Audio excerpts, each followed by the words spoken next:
Bismillahirrahmanirrahim. Assalamualaikum warahmatullahi wabarakatuh.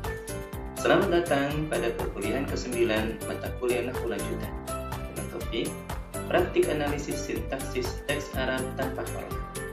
Perkenalkan, saya Muhammad Hasbi, dosen Pendidikan Bahasa Arab Institut Studi Al-Quran dan Keilmuan Islam Sunan Pangandaran, akan mendampingi kalian dalam pembelajaran ini. Setelah mengikuti pembelajaran ini, kalian diharapkan mampu mengidentifikasi pola kalimat, memahami fungsi sintaksis, dan menetapkan i'rab secara tepat. Mari kita mulai pembelajaran ini dengan penuh semangat. Banyak mahasiswa telah mempelajari ilmu nahwu, tetapi masih mengalami kesulitan ketika berhadapan dengan teks Arab tanpa harokat. Apakah kalian juga pernah mengalaminya? Agar tidak bingung lagi, mari kita pelajari 3 langkah berikut.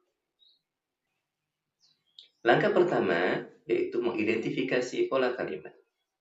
Pada langkah ini, kita akan mengenali karakteristik jumlah ismiyah dan jumlah fi'liyah. Ingat, jangan menentukan harokat terlebih dahulu, tetapi perhatikan pola kalimatnya.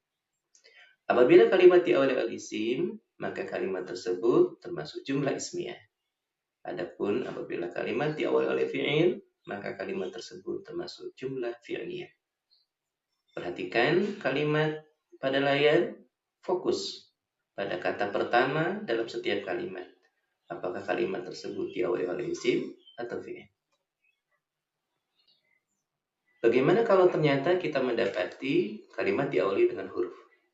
Maka caranya abaikan huruf, perhatikan kata setelah huruf. Apakah berupa isim atau fi'il, seperti pada layar. Langkah kedua yaitu menganalisis fungsi sintaksis. Pada tahapan ini, kalian perlu memahami fungsi sintaksis setiap kata dalam kalimat.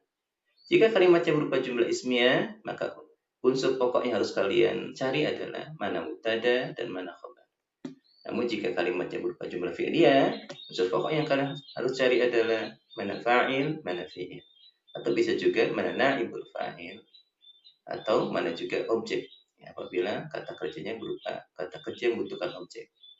Kemudian unsur yang kalian harus dapatkan juga kemungkinan adalah keterangan. Bila pada jumlah ismiyah, maka kalian akan mendapatkan hal.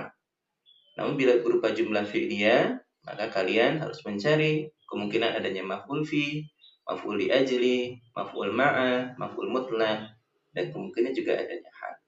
Kemudian unsur lainnya, yaitu unsur tambahan, kalian juga mungkin ada mendapati adanya sifat atau tawabi dan silah.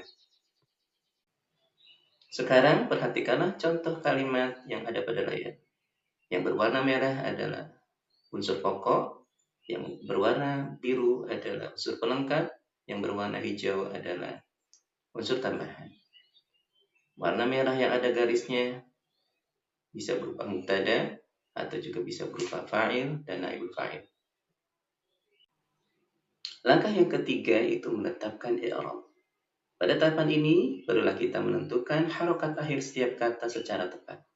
Dalam proses ini, gunakan kamus untuk memahami kosakata yang sulit, serta perhatikan perubahan bentuk kata berdasarkan kaidah sharaf atau morfologi bahasa Arab. Sekarang, mari kita berlatih. Ingat rumusnya, pola terlebih dahulu, fungsi kemudian, dan i'rab ditetapkan pada tahapan akhir. Sekarang, silakan analisis kalimat-kalimat yang ada pada layar dengan menggunakan 3 langkah analisis sintaksis. Video ini dapat kalian pause untuk mengerjakan tugas ini. Setelah ini, silakan diskusikan bersama kelompok kalian. Apabila kalian mengalami kesulitan, kalian dapat bertanya secara langsung atau menuliskan pertanyaan di ruang diskusi di kelas. Berikut adalah rubrik penilaian tugas praktik sintaksis bahasa Arab. Saya buat sesuai dengan tujuan pembelajaran kita pada hari ini. Demikian pembelajaran hari ini. Semoga 3 langkah yang telah dipelajari dapat membantu kalian dalam membaca dan menganalisis teks Arab tanpa harokat dengan lebih mudah. Assalamualaikum warahmatullahi wabarakatuh.